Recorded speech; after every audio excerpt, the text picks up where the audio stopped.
This story took place in Upper New York State. Once there was a college there. It was a medical college.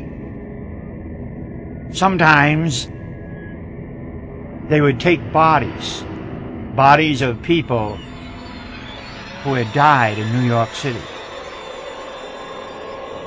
And they would take them to this medical college. Or maybe someone had willed their body to science.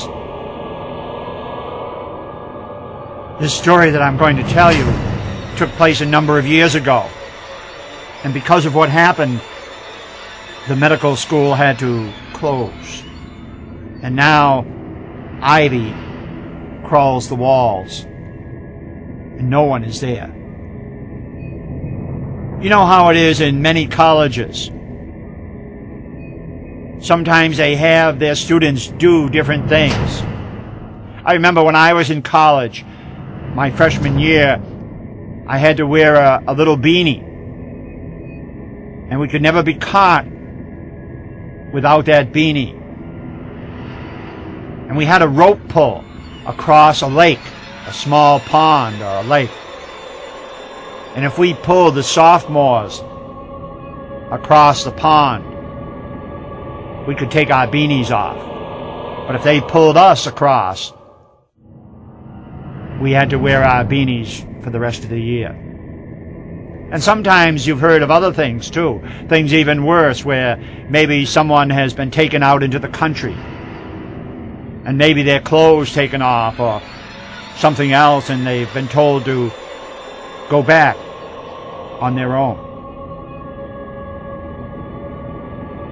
Well, in this college, they did such things to the freshmen. In this particular group of freshmen, there was one who stood out. He was a nervous, twitchy, know-it-all freshman. The seniors didn't like him because he knew more than they did. He was like what we would call today a nerd. So they wanted to have their best for him. Here is what they had planned. On campus, they had 3 buildings. They had the classroom buildings, where all of the students attended classes. They had the dormitory buildings, where the students slept at night and stayed during the day. And then they had the laboratory buildings. Now, in the laboratory building, on one of them, on the second floor, if you went down the end of the corridor and opened the door, inside were caskets. It was what was called a morgue. And here is where these bodies would end up, of helpless individuals who had died. Here is what they had planned for the nervous, know-it-all, twitchy freshman. They were going to have him report outside the laboratory building at 12 midnight. They were going to ask him if he had a weapon or had a flashlight. And then they were going to have him go into the laboratory building, up to the second floor, down the end of the corridor, and into the morgue, and go over to casket number 13, and open up casket number 13. That was all. What they didn't tell him, that was inside casket number 13, they were going to place one of their burly football players. And when this nervous, know-it-all freshman opened up casket number 13, out would jump this big football player. And it would scare this know-it-all. And he would scream and yell and cry and come running down the steps and out the laboratory building, and everybody would have a good laugh. or so they thought. The night came when this all was to happen. It was midnight, and it so happened that there was no moon that night.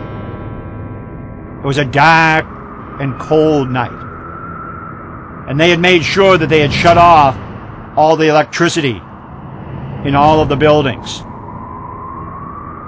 so that there was no light shining anywhere.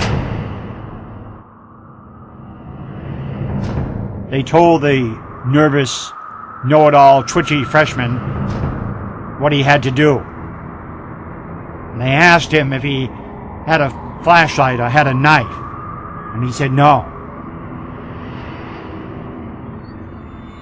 And then he went into the building. He went up to the second floor,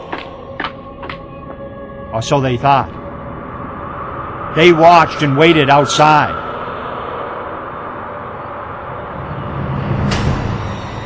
15 minutes went by. They heard nothing. A half an hour went by, and still there were no sounds. But they thought, if I was in his position, I would be taking my time. Plus it's dark. He would have to feel his way along. After 45 minutes went by, some began to worry. Well, let's wait 15 more minutes.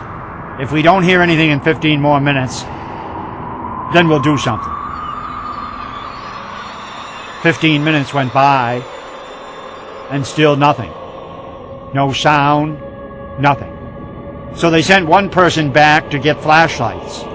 They sent another person back to turn on all the electricity in the buildings. But it was going to take time. The group started into the laboratory building, and they started up the stairs, and all the big guys were pushing all the little guys up front. And they got to the top of the stairs, and they stopped, and they listened. And they didn't hear anything. Then slowly, as a group, they began to go down the corridor toward the morgue. When they reached the door to the morgue, the first person there felt that it was open. He had at least come this far.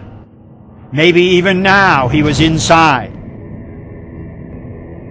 So once again, they stopped and listened. But they heard nothing. So then one by one, they began going into the morgue. And they had to hold their hands out in front of them to make sure that they didn't bump into anything. One person was holding out his hand, and as his hand was held out, he felt something drop on the back of it. Something wet. Just at this time, the person who had gone back for the flashlights came, and all he could find was a little pocket flashlight. And he shone the light on the back of the person's hand. There on the back of his hand was a drop of blood. Just at this time, all of the lights went on in the building. And they looked around, and they looked up, and there in the rafters was an arm.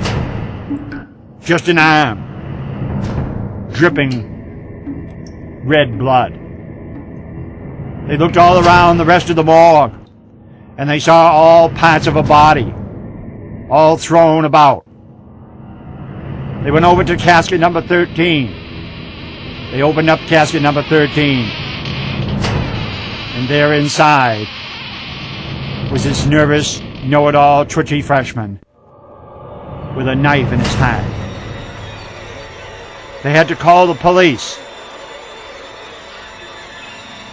The police came up with this. They said that probably when they asked him if he had a knife or a flashlight, he said no, but he really did have a knife.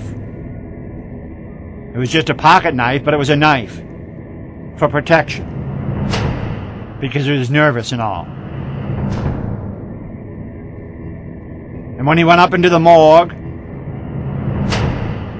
and opened up casket number 13, and this big, burly football player jumped out at him, he lost all his senses. And he didn't know what he was doing, and he took this knife and he slashed this football player to ribbons.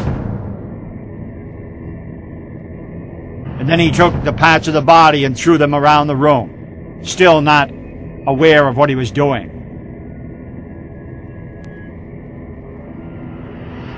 But then he came to his senses, and he realized what he had done, and he knew that he had to pay for what he had done. So he went over to casket number 13, put the knife blade over his hat, and let the lid close, pushing the knife down into his hat. Thus he paid for what he had done.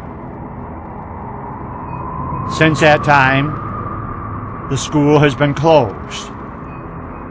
And this is the story of the bloody arm.